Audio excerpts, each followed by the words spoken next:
Assalamualaikum warahmatullahi wabarakatuh. Innal hamdalillah nahmaduhu wa nasta'inuhu wa nastaghfiruh wa na'udzu billahi min shururi anfusina wa min sayyiati a'malina. Man yahdihillahu fala mudilla lahu wa man yudlil fala hadiya lahu. Asyhadu an la ilaha illallah wahdahu la syarika lahu wa asyhadu anna Muhammadan 'abduhu wa rasuluh. Qala Allah Ta'ala fi kitabihil karim, ya ayyuhalladzina amanu taqullaha haqqa tuqatih wa la tamutunna illa wa antum muslimun, wa ba'd.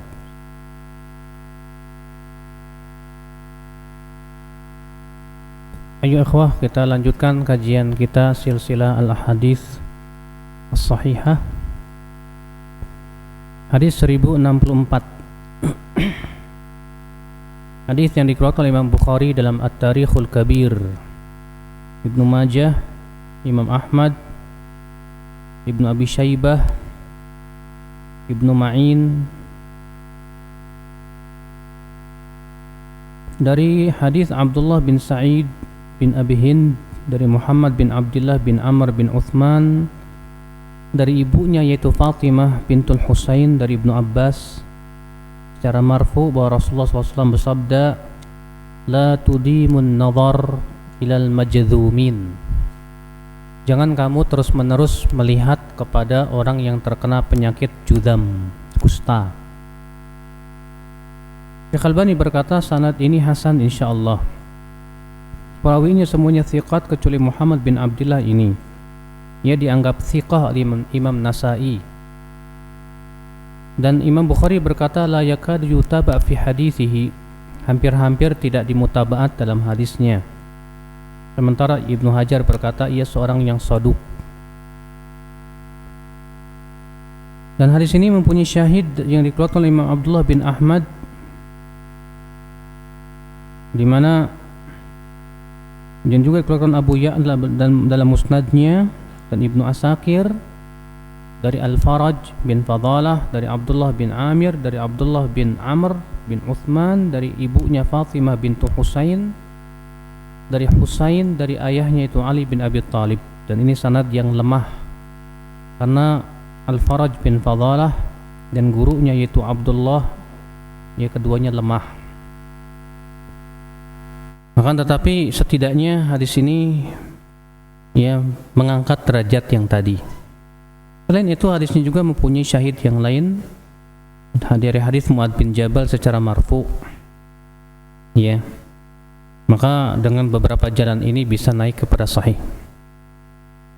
Hadis ini menunjukkan larangan untuk terus-menerus memandang orang yang terkena penyakit kusta. Dan adab melihat orang yang terkena penyakit ataupun orang yang terkena musibah, itu hendaknya kita berdoa. Ya, kata Rasulullah, man ra'a minkum mubtala. Siapa di antara kalian yang melihat orang yang diberikan bala oleh Allah Subhanahu wa taala, kemudian ia mengucapkan doa ini, alhamdulillahilladzi afani mimma ibtalaka bihi wa faddalani ala katsirin mimman khalaqa tafdila.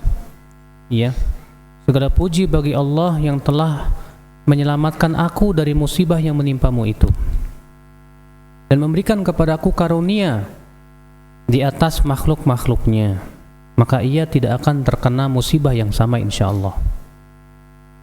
Ya, jadi kalau kita melihat orang yang terkena bala, kalau kita melihat orang yang terkena penyakit, kita ucapkan doa tersebut supaya apa? Supaya kita tidak terkena penyakit yang sama, supaya kita tidak terkena musibah yang sama. Ya, terkadang kita melihat teman kita jatuh kepada musibah atau terkena musibah, kita mentertawakan. Barangkali besok-besok kita akan terkena musibah yang sama. Ya. Kemudian hadis 1065.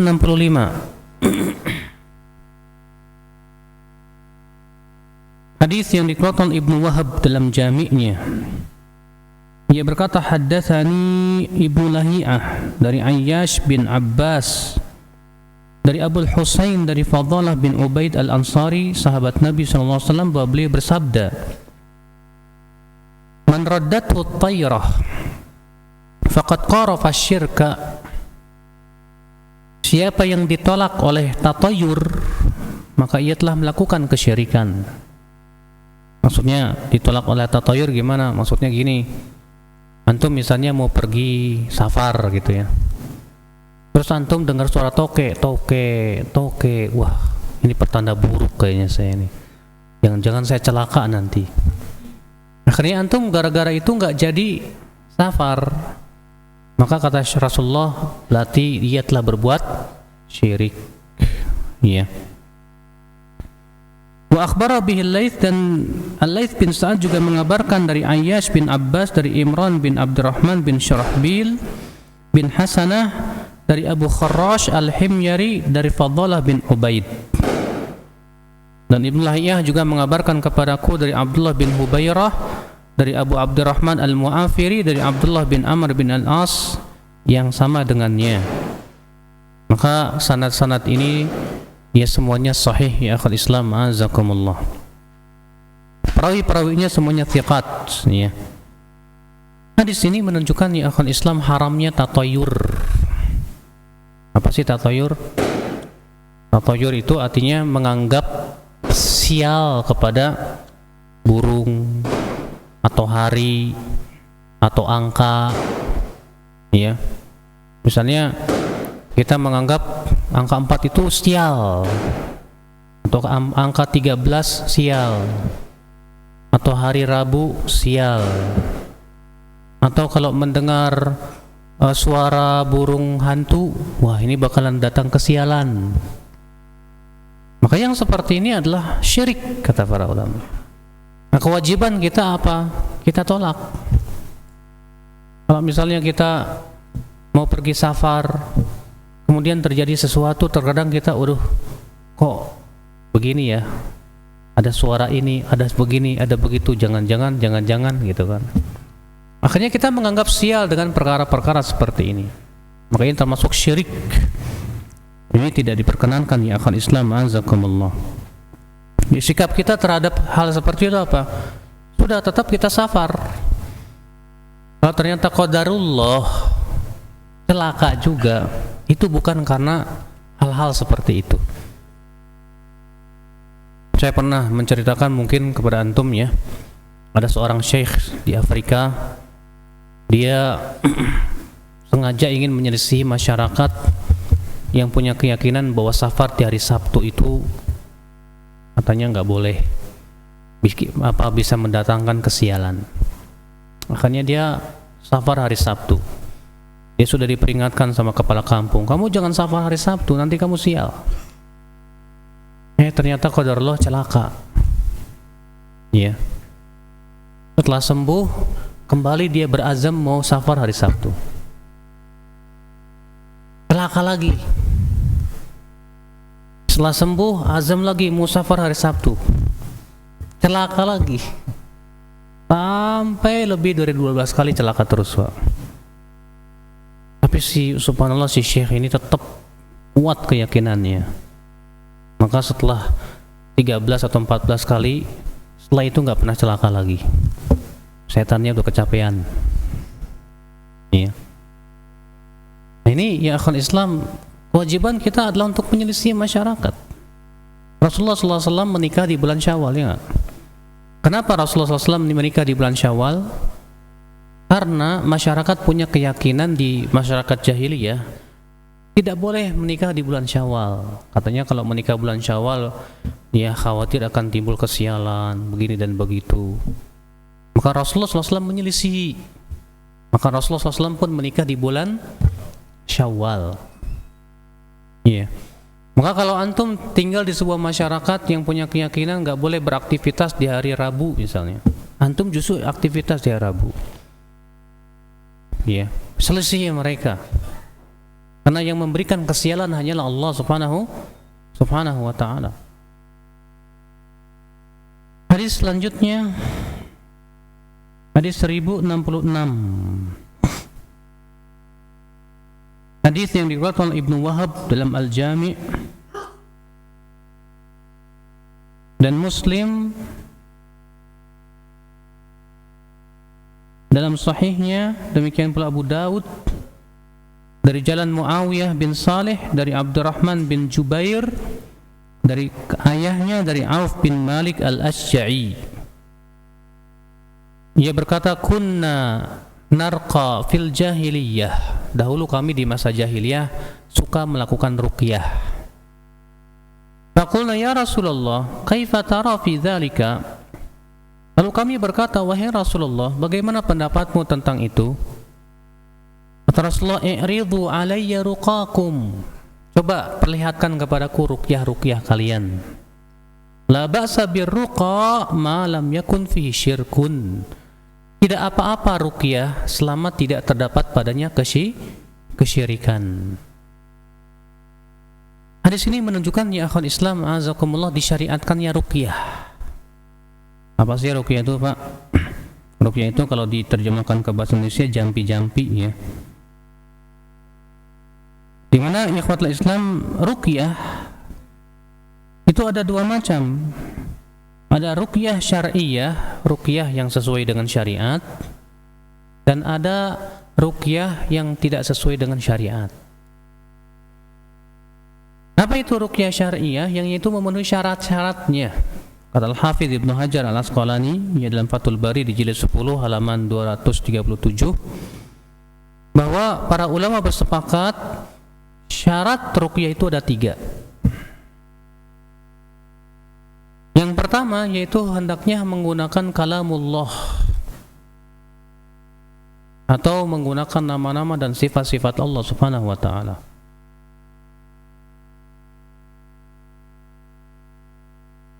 Menggunakan apa yang pertama? Pak, jangan tidur, Pak. Ya, menggunakan kalamullah atau nama-nama atau sifat-sifatnya. Ya. Yang kedua menggunakan lisan Arab, bahasa Arab. Ya, menggunakan apa? Bahasa Arab. Atau boleh juga kata para ulama selain bahasa Arab selama maknanya difahami. Ya, boleh juga menggunakan selain bahasa Arab selama maknanya difahami. Ya. Kemudian yang ketiga, meyakini bahwa ruqyah itu tidak berpengaruh dengan sendirinya, akan tetapi dengan sebab zat Allah Subhanahu wa taala. Memang ruqyah itu mempunyai pengaruh, tapi ia tidak berpengaruh dengan sendirinya, tapi semuanya dengan izin Allah Subhanahu wa taala. Ya akhal Islam azakumullah. Iya. Adapun ruqyah yang tidak diperbolehkan pun juga ada 3 macam. Yang pertama, ruqyah yang mengandung permohonan bantuan kepada selain Allah. Seperti misalnya meruqyah dengan menyebut nama jin ini, jin sana, ya. Ini jelas syirik. Yang kedua, ruqyah dengan menggunakan bahasa selain bahasa Arab. Ini saya ruqyah atau bahasa yang tidak difahami. Ini saya ruqyah. Hong, celahong, coba capu. Ya. Apa itu bahasa apa itu kita nggak paham. Ya.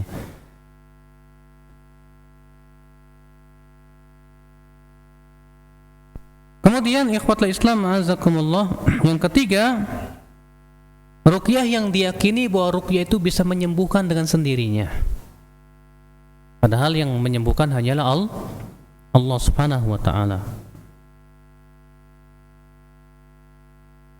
Akhal Islam azakumullah, adapun adab-adab di dalam meruqyah, maka ketahuilah yang pertama, hendaklah seorang yang meruqyah itu ikhlas mengharapkan wajah Allah semata. Adapun menjadikan ruqyah sebagai mata pencaharian, banyak ulama yang mengingkarinya. Karena banyak tidak pernah kita mendengar para sahabat, para tabi'in, para tabi'un tabi'in menjadikan ruqyah itu sebagai mata pencaharian. Walaupun kalau kita meruqyah kemudian diberikan hadiah, boleh-boleh saja. Bukankah dahulu Abu Sa'id Al-Khudri radhiyallahu anhu pernah meruqyah kepala kambing yang terkena sengat kalajengking, kemudian diberikan beberapa ekor kambing.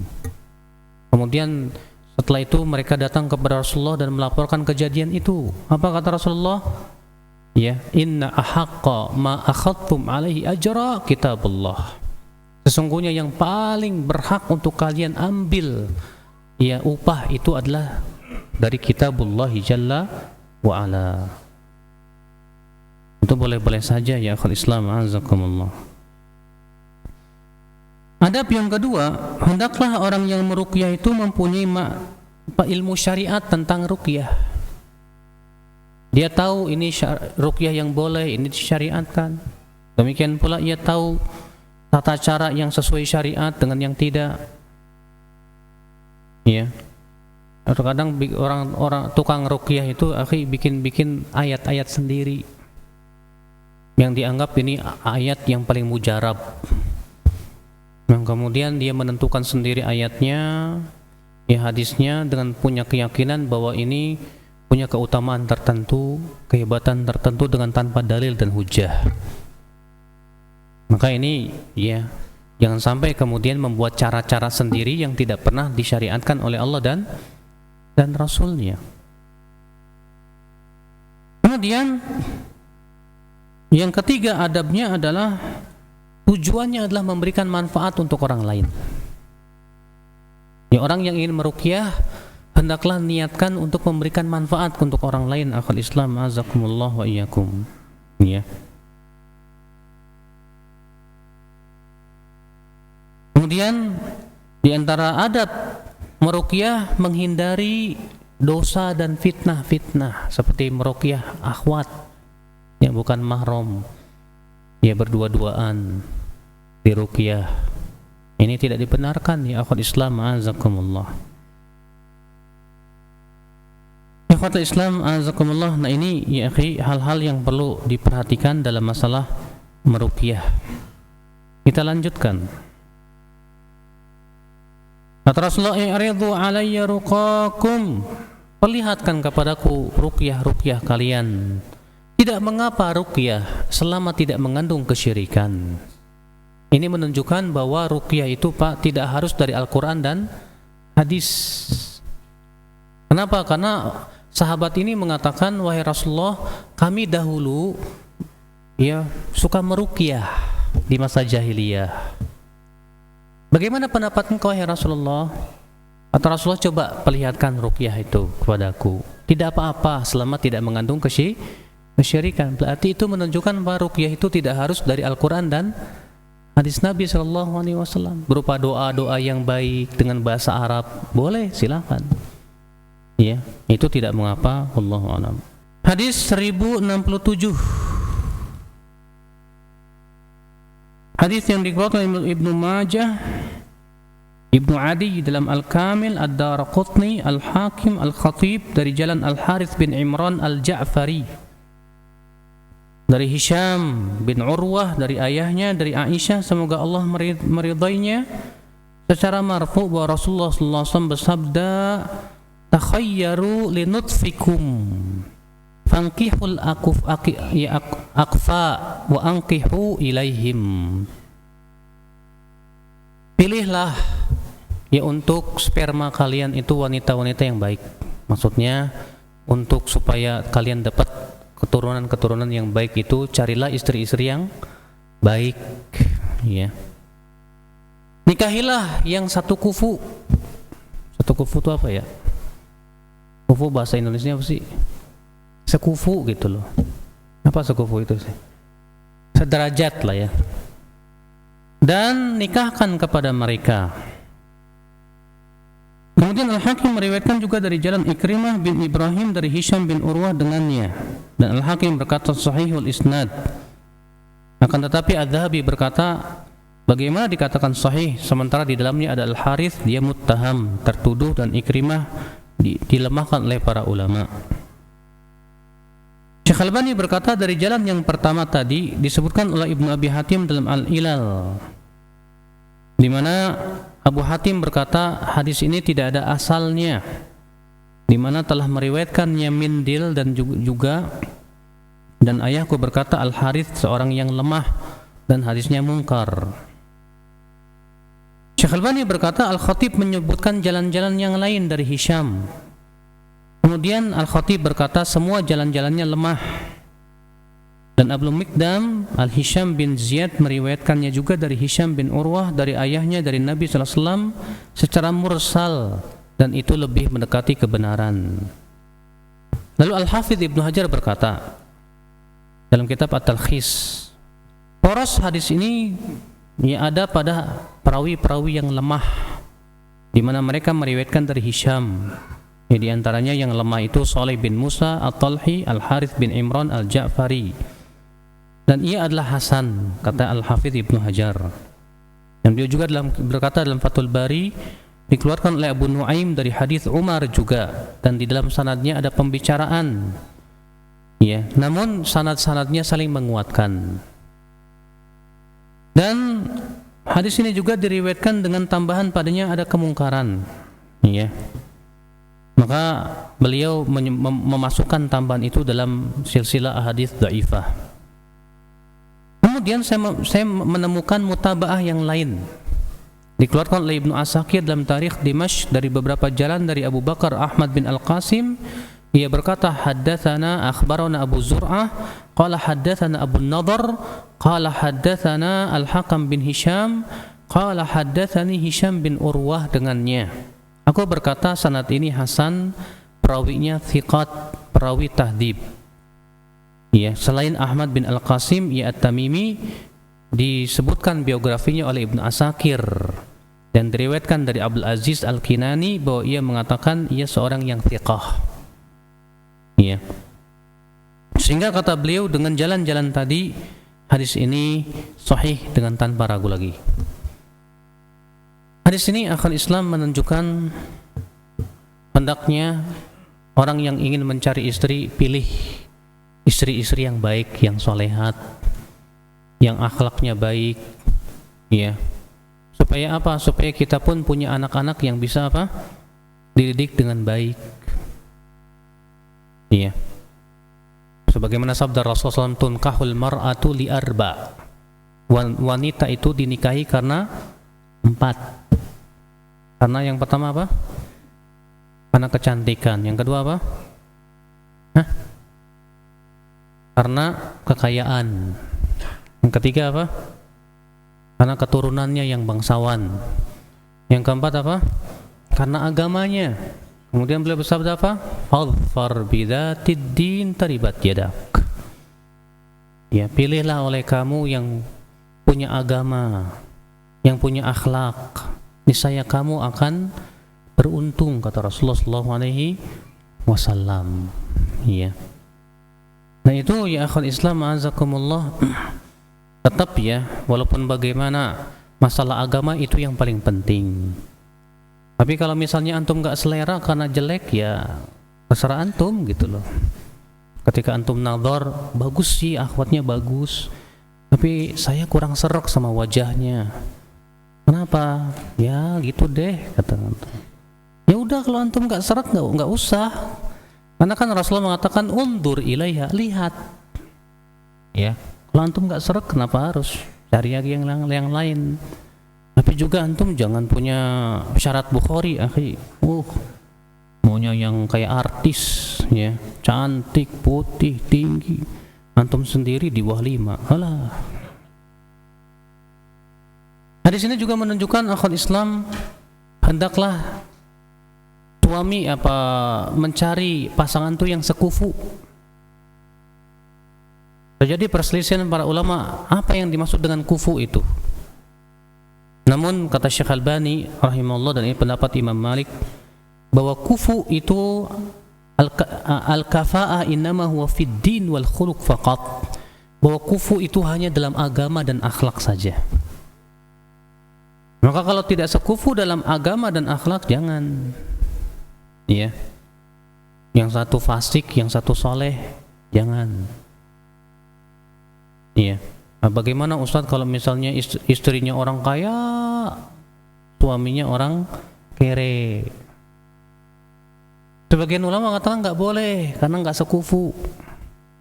Tapi banyak ulama mengatakan nggak apa-apa kalau akhwatnya mau, silahkan aja. Kalau ternyata si akhwatnya ridho keadaan suaminya seperti itu, ya silahkan, karena ini berhubungan dengan keridhaan siapa? Si akhwat tersebut. Kalau dia mau ya silahkan. Ya. Nah, ini akal Islam, azakumullah. Makanya pendapat yang dikuatkan oleh Syekh Al-Albani rahimahullah bahwa hakikat kufu itu adalah dalam agama dan akhlak. Hadis selanjutnya, hadis 1068. Hadis yang diriwayatkan oleh Abbas At-Turqufi. Dalam hadisnya ia berkata, haddatsana Abu Abdurrahman, yakni Abdullah bin Yazid Al-Muqri, qala haddatsana Sa'id ibn Abi Ayyub, qala haddatsana Muhammad bin Abdurrahman Abul Aswad dari Mujahid dari Abu Hurairah bahwa ia pernah berada dalam ribat. Ribat itu berjaga di tapal batas berjihad di jalan Allah. Fafaza'u fakharaju ila sahil. Kemudian mereka terkejut, lalu kemudian mereka keluar menuju sahil, pantai. Tsumma qila la ba's. Kemudian dikatakan kepada mereka tidak apa-apa, tidak ada apa-apa kok. Fansarafan nas, orang-orang pun pergi. Sementara Abu Hurairah tetap berjaga. Famarra bihi insan. Kemudian melewatlah seorang manusia dan berkata, "Ma yuqifuka ya Abu Hurairah?" Apa yang membuat kamu berhenti, hai Abu Hurairah? Maka Abu Hurairah berkata, aku mendengar Rasulullah SAW bersabda, mauqifu sa'atin fi sabilillah khairun min qiyami lailatul qadri indal hajaril aswad. Berhenti sesaat di jalan Allah, maksudnya dalam rangka berjihad di jalan Allah, itu lebih baik daripada sholat malam di malam Lailatul Qadar di sisi Hajar Aswad. Dan dari jalan ini juga diriwayatkan oleh Ibnu Hibban dan Al-Hafidz Ibnu Asakir dalam kitab Arba'innya. Syekh Al-Albani berkata sanad ini sahih, perawinya semuanya thiqat. Ya. Sanad ini sahih, perawinya thiqat. Dan memang dikatakan bahwa Mujahid tidak mendengar dari Abu Hurairah. Ya. Dan inilah yang benar. Namun aku menemukan suatu jalan yang menyebutkan bahwa Mujahid memang betul-betul mendengar dari Abu Hurairah. Itu dalam Sunan Baihaqi dengan sanad yang sahih. Dan Imam Bukhari juga meriwayatkan dalam At-Tarikhul Kabir dalam biografi Yunus bin Ghiyas dari Abu Hurairah. Demikian dengan tanpa sanad. Sehingga Syekh Al-Albani mengatakan bahwa hadis ini sahih. Hadis ini menunjukkan keutamaan ribat, berjaga di tapal batas dalam rangka berjihad di jalan Allah subhanahu wa ta'ala. Di mana ribat itu pahalanya agung dan besar di sisi Allah subhanahu wa ta'ala. Ya, bahkan Rasulullah mengatakan itu lebih baik daripada sholat malam di malam Lailatul Qadar di sisi Hajar Aswad. Iya. Hadis yang selanjutnya 1069.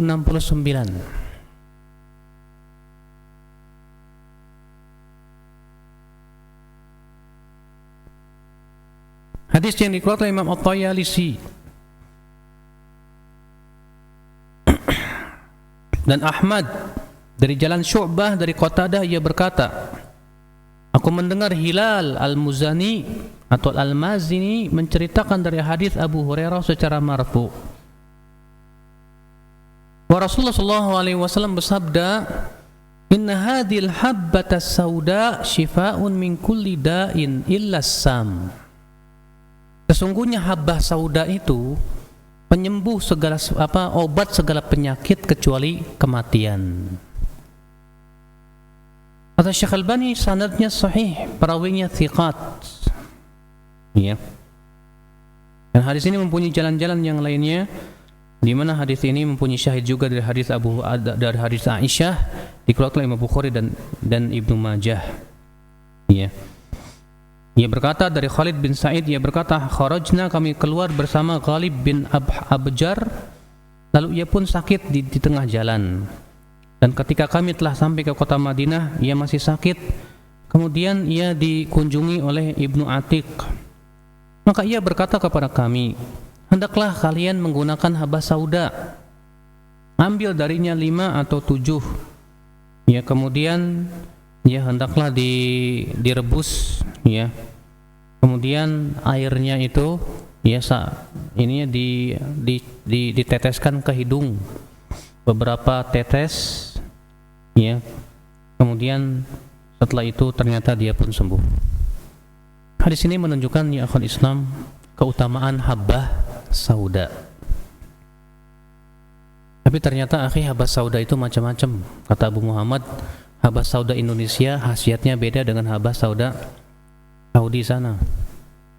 Iya, kalau habbah sauda Indonesia itu tidak semua jenis penyakit bisa ditangani. Yang paling bagus itu habbah sauda yang Habasyah. Itu yang paling bagus. Maka itu yang dimaksud oleh Rasulullah SAW, habbah sauda yang ada di sana tentunya ya. Karena Rasulullah SAW berbicara dan sesuai dengan apa yang diketahui oleh para sahabat pada waktu itu. Namun terkadang ada orang berkata, Ustadz, saya kok kalau habis makan habbah sauda perutnya sakit ya. Nah permasalahannya Pak, yang namanya obat memang betul habbah sauda itu obat segala penyakit, betul. Tapi kan juga segala sesuatu harus dikembalikan kepada ahlinya, ya enggak? Ya. Harus habbah sauda itu cocoknya, keadaannya bagaimana, penyakitnya bagaimana, kemudian dosisnya bagaimana. Ini mah enggak, langsung aja dimakan, belum makan apa-apa, langsung mahnya kambuh. Dah. Ya, karena habbah sauda itu kan sifatnya pahit, panas, pedes. Ya, pedes, pahit. Sehingga akhirnya apa yang terjadi? Akibatnya membuat error lambungnya. Gara-gara jantungnya itu terlalu kuat, akhirnya menindas ya limpanya. Nah, itu jadi akhirnya malah mudarat. Makanya habbah sauda memang obat segala penyakit. Tapi sekali lagi tolong tanyakan kepada ahlinya. Rasulullah sabda, Allah Ta'ala berfirman, fas'alu ahla dzikri in kuntum la ta'lamun. Tanya ahlinya jika kamu tidak tahu. Rasulullah SAW pernah didatangi oleh seorang sahabat. Lalu dia berkata, ya Rasulullah, saudaraku terkena penyakit mencret, ishal. Kata Rasulullah, suruh minum madu. Ya. Rasulullah tidak katakan suruh minum habbah sauda. Padahal habbah sauda itu obat segala penyakit. Tapi ketika ada orang datang mengadu ke Rasulullah bahwa saudaranya kena penyakit ishal, mencret, Rasulullah tidak mengatakan suruh makan habbah sauda. Ini menunjukkan ya, apa yang dimaksud dengan habbah sauda di sini obat segala penyakit. Nah, tentunya harus tahu takarannya, harus tahu saat yang tepat. Semuanya juga harus dikembalikan kepada ahlinya. Ya, jangan kemudian berdasarkan hadis ini semua penyakit dikasih habbah sauda. Kamu penyakit apa? Mah, nih habbah sauda. Kamu penyakit apa? Nih habbah sauda. Loh, kata Rasulullah, habbah sauda itu obat segala penyakit. Kita katakan tetap dikembalikan kepada ahlinya. Bagaimana tata cara penggunaannya? Hadis 1071. Hadis yang dikeluarkan Abu Daud. Demikian pula Al-Baihaqi meriwayatkan dari jalan Abu Daud, dari Waqi', dari Al-A'mash, dari seseorang dari Ibnu Umar. Secara marfu bahwasanya kana idza arada hajatan, adalah Rasulullah SAW apabila menginginkan berbuang hajat, beliau ingin buang hajat, ya buang air kecil atau buang air besar, beliau tidak mengangkat bajunya sampai beliau mendekat ke tanah. Syekh Albani berkata sanad ini lemah karena di dalamnya ada perawi yang majhul. Ya. Kemudian Abu Daud, demikian pula Tirmidzi dan Ad-Darimi meriwayatkan dari dua jalan yang lain. Itu dari Abdus Salam bin Harb, dari Al-A'mash, dari Anas bin Malik. Demikian pula Al-Baihaqi meriwayatkan Dan Abu Daud mengatakan dan ia lemah. Ya. Namun Syekh Albani rahimahullah ia telah menyebutkan hadis ini jalan-jalannya seperti biasanya. Beliau selalu mencari jalan-jalan yang kemudian beliau berpendapat bahwa hadis ini sahih. Hadis ini menunjukkan bahwa adab kalau kita buang air di padang pasir ataupun di tempat terbuka, itu kita tidak angkat baju kita kecuali setelah mendekat ke tanah. Karena Rasulullah kan pakai gamis. Ya, kalau antum pakai celana gimana diangkatnya? Diperosotin. Iya. Maksud tujuannya apa? Maksud tujuannya itu supaya lebih menutup aurat itu. Adapun kalau antum di dalam WC yang tertutup yang tidak terlihat oleh siapapun enggak masalah. Memang itu sudah tertutup dari pandangan manusia. Maka dari itu ya akhwal Islam, hadis ini juga menunjukkan bahwa kita hendaknya semaksimal mungkin untuk menutup aurat kita. Walaupun kita menganggap tidak ada orang, ya, tetap kita berusaha untuk menutup aurat kita. Bisa saja antum tidak melihat ada orang, tapi ternyata ada orang yang antum tidak tahu dia melihat antum. Atau setidaknya jin melihat, ya, dan yang lainnya. Hadis 1072. Hadis yang dikeluarkan oleh As-Siraj. Ia berkata haddatsana Muhammad bin Sahal bin Askar, ia berkata haddatsana Ibnu Abi Maryam.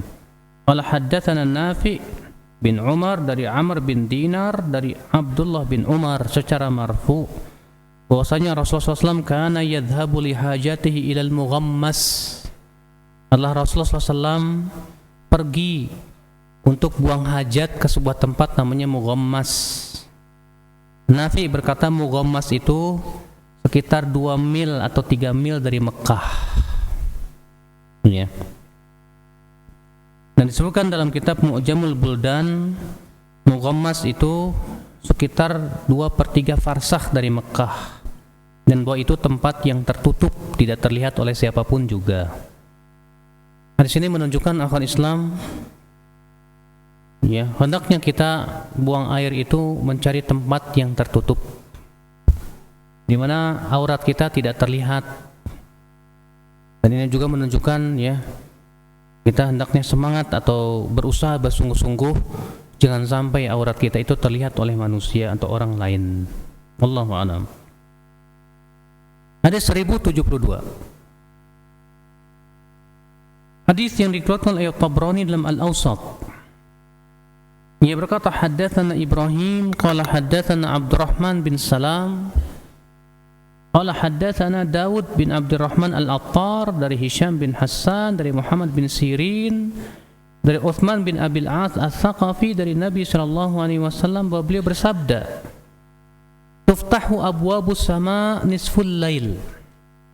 Pintu-pintu langit dibuka di pertengahan malam. Fayunadi munadin, lalu ada malaikat yang menyeru, hal min da'in fayustajabulah, adakah orang yang berdoa niscaya akan dijabah. Hal min sa'ilin fayu'ta, adakah orang yang meminta niscaya akan diberi. Hal min makrubin fayufarraj, adakah orang yang terkena musibah maka ia akan ditolong.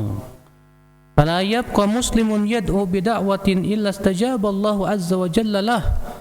Tidak ada seorang pun muslim yang berdoa pada waktu itu dengan sebuah doa kecuali pasti Allah akan mengijabahnya. Illa zaniyah tas'a bi farjiha, ya, kecuali wanita yang suka berzina, yang menawarkan kemaluannya kepada laki-laki, ya. Au isyaron, saya lupa ini isyaron ini, nanti saya akan lihat lagi maknanya, ya. Qadarullah enggak sempat untuk murojaah dan melihat syarahnya. Tapi hadis ini yang akan Islam menunjukkan keutamaan waktu pertengahan malam, karena itu adalah waktu yang diijabah padanya doa,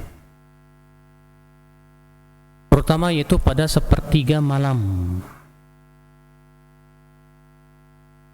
Di mana disebutkan dalam hadis riwayat Bukhari dan Muslim bahwa di sepertiga malam terakhir Allah turun ke langit dunia.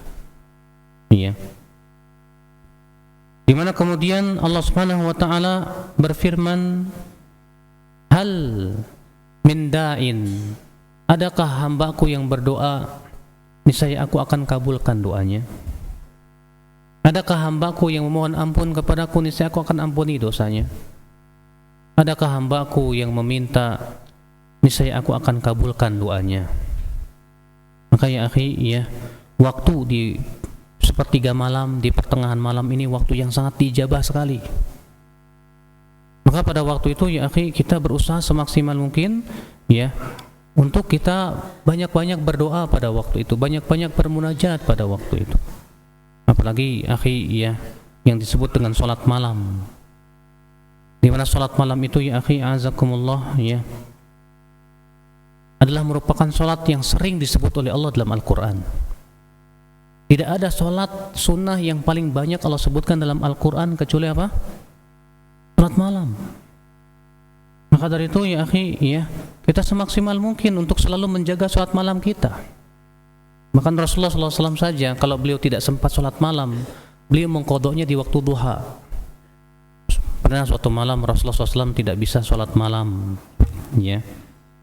Kemudian akhul Islam azakumullah, di waktu duha Rasulullah mengqadanya 12 rakaat. Maka ini setidaknya lah salat witir lah. Setidaknya salat witir.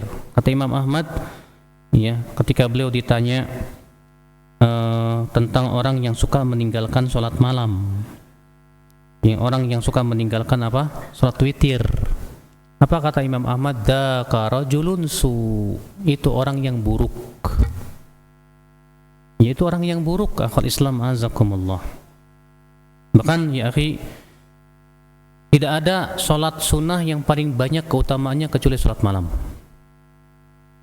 Paling banyak keutamaan tentang tentang keutamaannya kecuali salat malam. Dalam ayat Al-Quran sudah saya sebutkan sekitar 8 ayat.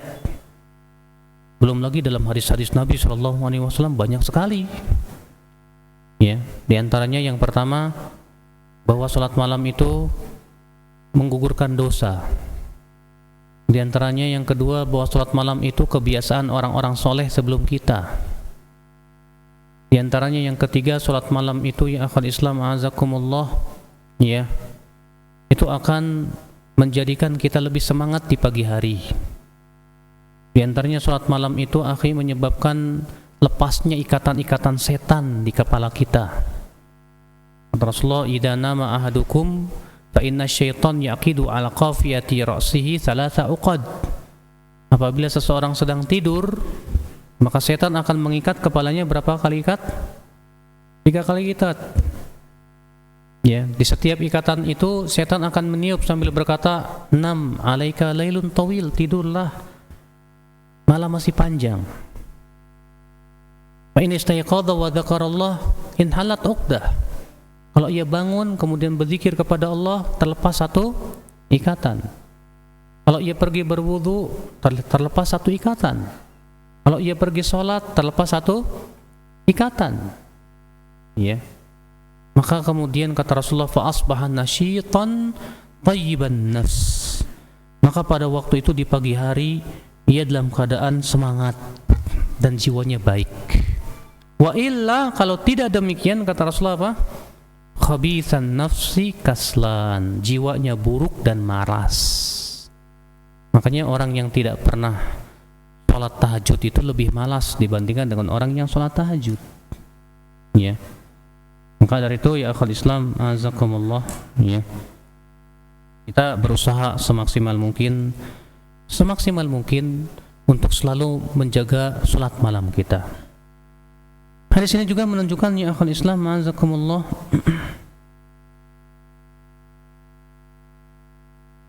anjuran memperbanyak doa di waktu malam dan munajat, dan bahwasanya berdoa di waktu itu sangat diijabah sekali. Dan doa akhi adalah merupakan intisari ibadah. Kata Rasulullah, ad-du'a'u wal ibadah. Doa itu apa? Ya, ibadah. Maka karena doa itu ibadah, maka Allah cinta kepada orang-orang yang banyak berdoa kepada Allah. Allah cinta kepada seorang yang semakin banyak berdoa, semakin cinta Allah kepada dia. Dan semakin kurang banyak ibadahnya, doanya, Allah pun kurang. Kenapa demikian? Karena doa itu, Pak, adalah simbol kefakiran hamba kepada Allah. Orang yang banyak berdoa menunjukkan bahwa dia yakin bahwa Allah itu Maha Kaya. Orang yang banyak berdoa menunjukkan bahwasanya dia mengakui bahwa dirinya itu seorang hamba yang fakir, yang butuh kepada Allah. Makanya Allah itu cinta kepada orang yang banyak berdoa kepada Allah Subhanahu wa taala. Juga dikarenakan doa itu merupakan menunjukkan kepada ketadarruan, ketundukan kepada seorang hamba kepada Allah. Makanya ya akhi, Allah Subhanahu wa taala mengancam orang-orang yang bersombong diri dari berdoa kepada Allah. Allah berfirman, "Wa qala rabbukum ud'uni astajib lakum. Innal ladzina yastakbiruna an ibadati sayadkhuluna jahannama dakhirin." Berkata Rabbmu, berdoalah kamu kepada Allah. Berdoalah kamu kepada Rabb kamu, niscaya Allah akan memberikan ijabah kepada kamu. Sesungguhnya orang-orang yang sombong dari berdoa kepada Allah kelak akan masuk ke dalam api neraka dalam keadaan apa? Hina dina. Hadis ini juga menunjukkan ya akhwal Islam bahwa orang yang terus-menerus berbuat maksiat, dosa besar, itu sebab tidak diijabahnya doa. Karena Rasulullah SAW mengatakan akan diijabah di situ kecuali wanita yang suka berzina. Ini sebuah contoh saja. Maka demikian pula dikiaskan kepada wanita yang suka berzina, demikian pula orang yang suka berbuat maksiat terus menerus, dosa besar dia tidak tinggalkan. Maka yang seperti ini menyebabkan doanya tidak diijabah. Ya. Maka dari itulah apabila kita ingin doa kita diijabah oleh Allah Subhanahu wa taala, maka pada waktu itu hendaknya kita meninggalkan perbuatan-perbuatan dosa. Kemudian asyar itu makas. Ya. Makas itu orang yang suka memberikan kalau ada masuk harus bayar dulu. Ini bayar apa namanya? Ini tukang, kalau pedagang yang masuk sini bayar dulu, makas. Itu makas namanya. Ya, asyar itu makas. Allahu a'lam. Saya kira cukup sampai di sini. Dan mohon maaf tidak ada tanya jawab. Iya. Subhanakallah bihamdik, asyhadu an la ilaha illa anta astaghfiruka wa atubu ilaik.